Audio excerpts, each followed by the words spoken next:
നമ്മൾ നമ്മൾ എന്ത് ചെയ്യാൻ പാടില്ലെന്ന് അറിയുമ്പോൾ നമ്മൾ നെഗറ്റീവായിട്ട് ചിന്തിച്ചു കൂട്ടാൻ പാടില്ല. നെഗറ്റീവായിട്ട് നമ്മൾ ചിന്തിക്കുവാൻ പാടില്ല. അതുപോലെ തന്നെ നമ്മൾ മനസ്സിലാക്കേണ്ട ഒരു കാര്യം, നമ്മൾ നമ്മളെക്കുറിച്ചോ അല്ലെങ്കിൽ മറ്റൊരാളെക്കുറിച്ചോ നെഗറ്റീവായിട്ട് കഴിവതും അഭിപ്രായങ്ങൾ പറയാതിരിക്കുക കേട്ടോ. നെഗറ്റീവായിട്ട് നമ്മൾ അഭിപ്രായങ്ങൾ പറയാതിരിക്കുക. അതുപോലെ നമ്മളൊരു വ്യക്തിയോട് സംസാരിക്കുമ്പോൾ ശ്രദ്ധിക്കേണ്ട പ്രധാനപ്പെട്ട കാര്യം, ആ വ്യക്തിയോട് നമ്മൾ എന്തു പാടില്ല, നെഗറ്റീവായിട്ട് വർത്തമാനം പറയാൻ പാടില്ല കേട്ടോ. നമ്മൾ എന്ത് ചെയ്യണം, പോസിറ്റീവായിട്ട് വർത്തമാനം പറയണം.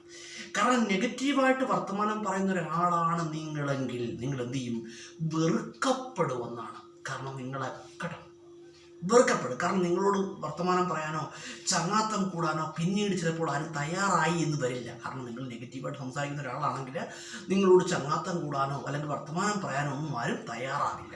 അതുകൊണ്ട് എന്ത് ചെയ്യുക, പോസിറ്റീവായിട്ട് കാര്യങ്ങളെ നോക്കിക്കാണുക, പോസിറ്റീവായിട്ട് വർത്തമാനം പറയുക. അതുപോലെ ജീവിതത്തിൽ തകർന്നിരിക്കുന്ന ഒരു മനുഷ്യനോട് നിങ്ങൾ നെഗറ്റീവായിട്ട് വർത്തമാനം പറഞ്ഞു കഴിഞ്ഞാൽ അദ്ദേഹം എന്ത് ചെയ്യും, അദ്ദേഹം ആകെ എന്ത് ചെയ്യും, തകർന്നു പോകും. നമ്മൾ എന്ത് ചെയ്യുക, പോസിറ്റീവായിട്ട് വർത്തമാനം പറയുക, പോസിറ്റീവായിട്ട് സംസാരിക്കുക കേട്ടോ. നല്ല കാഴ്ചപ്പാടുകളിലൂടെ ജീവിതത്തെ നോക്കിക്കാണുക കേട്ടോ. ഞാൻ എൻ്റെ ഒരു കാര്യം ഞാൻ പറയുകയാണെങ്കിൽ, ഞാൻ നെഗറ്റീവായിട്ട് സംസാരിക്കുന്ന ഒരാൾ വർത്തമാനം പറയുന്നവരോട് ഞാൻ എന്ത് ചെയ്യാറില്ല, ഞാൻ നെഗറ്റീവായിട്ട് വർത്തമാനം പറയുന്നവരെ ഞാൻ മാനസികമായിട്ട് വെറുക്കാറൊന്നുമില്ല. പക്ഷേ അത്തരക്കാരുമായിട്ട് ഞാൻ എന്ത് ചെയ്യാറില്ല, ചങ്ങാത്തം കൂടാറില്ല കേട്ടോ. ഉള്ള കാര്യം നിങ്ങളോട് തുറന്നു പറയാറുണ്ട്. നെഗറ്റീവായിട്ട് വർത്തമാനം പറയുന്ന ആളെ കാണുകയാണ്, നെഗറ്റീവായിട്ട് വർത്തമാനം പറയുന്ന ഒരാളാണ് എന്ന് എനിക്ക് മനസ്സിലായി കഴിഞ്ഞാൽ എന്ത് ചെയ്യും, ഞാൻ അത്തരത്തിലുള്ളവരുടെ മുന്നിൽ കഴിവതും പെടാതിരിക്കും കേട്ടോ. ഉള്ളത് പറയാം. പോസിറ്റീവായിട്ട് കാര്യങ്ങളെ നോക്കിക്കാണുക, ജീവിതത്തിൽ നല്ല കാഴ്ചപ്പാടുകൾ വെച്ച് പുലർത്തുക. അതുപോലെ തന്നെ ശുഭപ്രതീക്ഷയോടുകൂടി എന്ത് ചെയ്യുക, മുന്നോട്ട് പോവുക കേട്ടോ. ശുഭപ്രതീക്ഷയോടുകൂടി എന്ത് ചെയ്യുക, മുന്നോട്ട് പോവുക.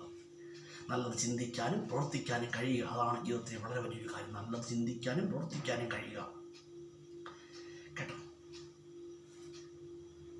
അത് എപ്പോഴും നമ്മൾ മനസ്സിലാക്കണം. നെഗറ്റീവായിട്ടുള്ള സംസാരം എന്ത് ചെയ്യുക, ഒഴിവാക്കുക. നിങ്ങൾ നെഗറ്റീവായിട്ട് നിങ്ങളെക്കുറിച്ച് നെഗറ്റീവായിട്ട് പറഞ്ഞാൽ എന്ത് ചെയ്യും, നിങ്ങൾക്കൊരു നെഗറ്റീവ് ഫീൽ ഉണ്ടാവും കേട്ടോ. നിങ്ങൾക്കൊരു നെഗറ്റീവ് ഫീൽ ഉണ്ടാവും. നിങ്ങൾക്ക് ജീവിതത്തിൽ വളരാൻ കഴിയുകയുമില്ല.